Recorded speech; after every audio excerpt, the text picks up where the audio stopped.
আসসালামু আলাইকুম, যারা দেখছেন আশা করি সবাই ভালো আছেন। বাংলাদেশ নিয়ে নরেন্দ্র মোদী গত সোমবার একটি টুইট করেছিলেন।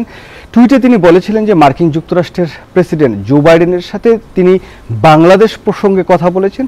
এই টুইটে তিনি আরও অন্যান্য অনেকগুলো বিষয় জানিয়েছেন। তবে হোয়াইট হাউসের পক্ষ থেকে নতুন একটা বিবৃতি দেওয়া হয়েছে। সেই বিবৃতিতে তারা বলছেন যে বাংলাদেশ নিয়ে নরেন্দ্র মোদীর সাথে মার্কিন যুক্তরাষ্ট্রের প্রেসিডেন্ট জো বাইডেনের আসলে কোনো কথা হয়নি। এই যে নরেন্দ্র মোদী একটি মিথ্যাচার করলেন বাংলাদেশকে নিয়ে, তিনি পক্ষান্তরে বাংলাদেশের বর্তমান যে সরকার তাকে কিন্তু হয়তো একটু ভয় দেখানোর চেষ্টা করেছেন যে বাংলাদেশের যে বর্তমান যে প্রেক্ষাপট যা কিছু ঘটছে সব কিছু নিয়ে একটি বিভ্রান্তিকর একটি এই টুইটের মধ্য দিয়ে হয়তো তিনি একটু হুমকি দেওয়া অথবা একটু ভয়ে বা একটু চাপে রাখার চেষ্টা করেছিলেন হয়তো বাংলাদেশের প্রধানমন্ত্রী বা বাংলাদেশের যিনি এখন প্রধান উপদেষ্টা আছেন ডক্টর মোহাম্মদ ইউনূসকে। তো এই সমস্ত কর্মকাণ্ড করে আসলে মোদী অথবা ভারতের প্রতি বাংলাদেশের যে বিদ্বেষ, বাংলাদেশের জনগণের যে ক্ষোভ, সেটা কিন্তু আরো ব্যাপক আকারে বৃদ্ধি পাবে, এটা কমবে বলে আমার মনে হয় না। তো এই বিষয়টি নিয়ে বাংলা আউটলুক একটি নিউজ প্রকাশিত হয়েছে। সেই নিউজটি থেকে যদি একটু পড়ি, এখানে তারা বলছেন ভারতের প্রধানমন্ত্রী নরেন্দ্র মোদী টুইটে বাংলাদেশের পররাষ্ট্র দপ্তরে এক বিবৃতিতে গত সোমবার জানান যে মার্কিন প্রেসিডেন্ট জো বাইডেন ও ভারতের প্রধানমন্ত্রী নরেন্দ্র মোদীর বিভিন্ন পরিস্থিতি নিয়ে ফোনালাপ করেছেন। দুই রাষ্ট্রপ্রধানের ফোনালাপে বাংলাদেশ প্রসঙ্গে কথা হয়। তারা বাংলাদেশের আইন শৃঙ্খলা পরিস্থিতি, উন্নতি এবং সংখ্যালঘু বিশেষ করে হিন্দু সুরক্ষা ও নিরাপত্তা নিশ্চিত করার প্রয়োজনীয়তার উপর জোর দেন। এই বিষয়টি নরেন্দ্র মোদী তার টুইটে বলেছিলেন। কিন্তু হোয়াইট হাউস যে বিষয়টি বলেছেন, তবে হোয়াইট হাউসের বিবৃতিতে দুই নেতার মধ্যে ফোনালাপে বাংলাদেশ নিয়ে কোনো আলোচনার কথা উল্লেখ নেই। হোয়াইট হাউস বলেছেন সোমবার ভারতের প্রধানমন্ত্রী নরেন্দ্র মোদীর সঙ্গে ফোনে কথা বলেন প্রেসিডেন্ট জো বাইডেন। নরেন্দ্র মোদীর সাম্প্রতিক পোল্যান্ড ও ইউক্রেন সফর নিয়ে আলোচনা করা হয়। এতে দেখেছেন যে এখানে মার্কিন যুক্তরাষ্ট্রের পক্ষ থেকে বা হোয়াইট হাউসের পক্ষ থেকে তারা বলছেন বাংলাদেশ নিয়ে আসলে কোনো আলাপ আলোচনা হয়নি। নরেন্দ্র মোদীরা বা ভারতীয়রা বাংলাদেশকে আসলে কি ভাবেন বা বাংলাদেশকে নিয়ে মার্কিন যুক্তরাষ্ট্রের সাথে যে বাংলাদেশের যে সম্পর্ক, সেই বিষয়টি হয়তো ওরা ছোট করে দেখার চেষ্টা করেন। দেখুন, নরেন্দ্র মোদীর অবস্থান মার্কিন যুক্তরাষ্ট্রে যতটুক, তার চেয়ে অনেক অনেক বেশি গুরুত্বপূর্ণ হচ্ছে ডক্টর মোহাম্মদ ইউনূস। ডক্টর মোহাম্মদ ইউনূস মার্কিন যুক্তরাষ্ট্রের সর্বোচ্চ যে পদক, সেই পদকটি পেয়েছেন। তাকে মার্কিন যুক্তরাষ্ট্রের সাবেক যিনি রাষ্ট্রপতি বারাক ওবামা তাকে নিজ হাতে তার গলায় সেই পদকটি পরিয়ে দিয়েছেন। তো মার্কিন যুক্তরাষ্ট্রের সাথে আমাদের যিনি প্রধান উপদেষ্টা ডক্টর মোহাম্মদ ইউনূসের যে সম্পর্ক, সেই জায়গায় নরেন্দ্র মোদী আসলে মার্কিন যুক্তরাষ্ট্রের সাথে সাহসই পাবেন না তিনি কথা বলার। তো যাই হোক, তো হোয়াইট হাউসের যে বিবৃতি সেটাতে আরও বলা হয় জ্বালানি খাত সহ ইউক্রেনে মানবিক সমর্থন ও শান্তির বার্তা দেওয়ার জন্য মোদীর প্রশংসা করেন জো বাইডেন। যাই হোক, ইউক্রেনে এবং পোল্যান্ডে গিয়েছেন, তিনি যে সমস্ত কথাবার্তাগুলো বলেছেন সেই বিষয়টি নিয়ে জো বাইডেন তাকে শুভেচ্ছা জানিয়েছেন। তাকে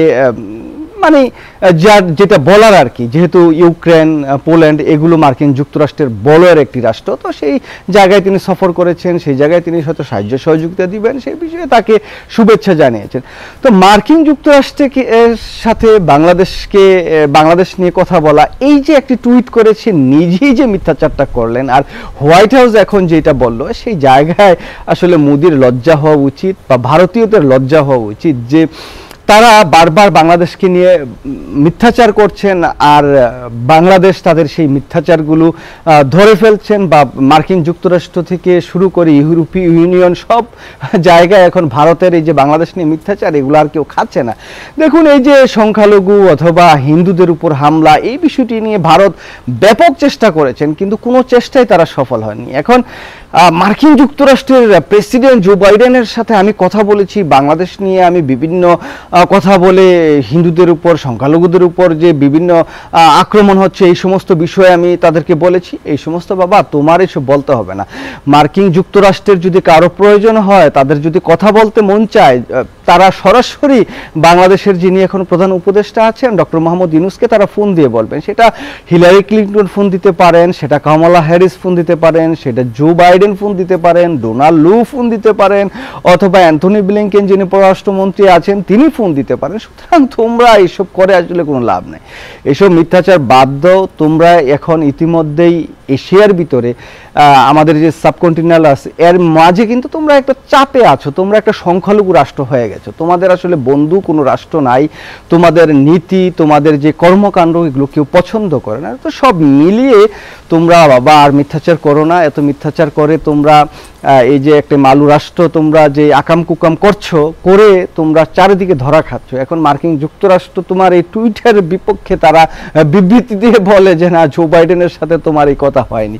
সুতরাং বাধ্য ভাবা, বাংলাদেশে এখন ডক্টর মোহাম্মদ ইউনূসের নেতৃত্বে একটি অন্তর্বর্তীকালীন সরকার আছে, তারা বাংলাদেশের জনগণের উন্নয়নে, বাংলাদেশের যত ময়লা আবর্জনা যে পরিষ্কার করার লক্ষ্যে তারা কাজ করছেন। সেই জায়গা থেকে আসলে তোমরা যত বিভ্রান্ত করার চেষ্টা করো, তোমরা শেখ হাসিনাকে নিয়ে যত উৎসাহ উদ্দীপনা দেখিয়ে যত কিছু করার চেষ্টা করো না কেন, এগুলোতে কোনো কাজ হবে না। মার্কিন যুক্তরাষ্ট্র সহ পৃথিবীর সকল দেশ এখন ডক্টর মোহাম্মদ ইউনূসের দিকে তাকিয়ে আছে, তাকে বলছে যে তোমার কি সাহায্য সহযোগিতা প্রয়োজন, তোমাকে আমরা কিভাবে সাহায্য করতে পারি সেই বিষয়টি তুমি আমাদের বলো, আমরা সেটা করব। সুতরাং তুমি যতই না নাটোর বাটোর করার চেষ্টা করো, এই সমস্ত বিভিন্ন খেলাধুলা করার চেষ্টা করো, এইসব খেলাধুলা তোমার আসলে কোনো কাজ হবে না। বাংলাদেশ নিয়ে এইসব মিথ্যাচারের করো না, সেটাই হচ্ছে তোমার কাছে আমাদের আবদার না, এটা তোমার কাছে আমাদের একদম ডাইরেক্ট বলা আর কি। এইসব আকাম কুকাম ছাড়ো, তুমি সব জায়গায় ধরা খাচ্ছ।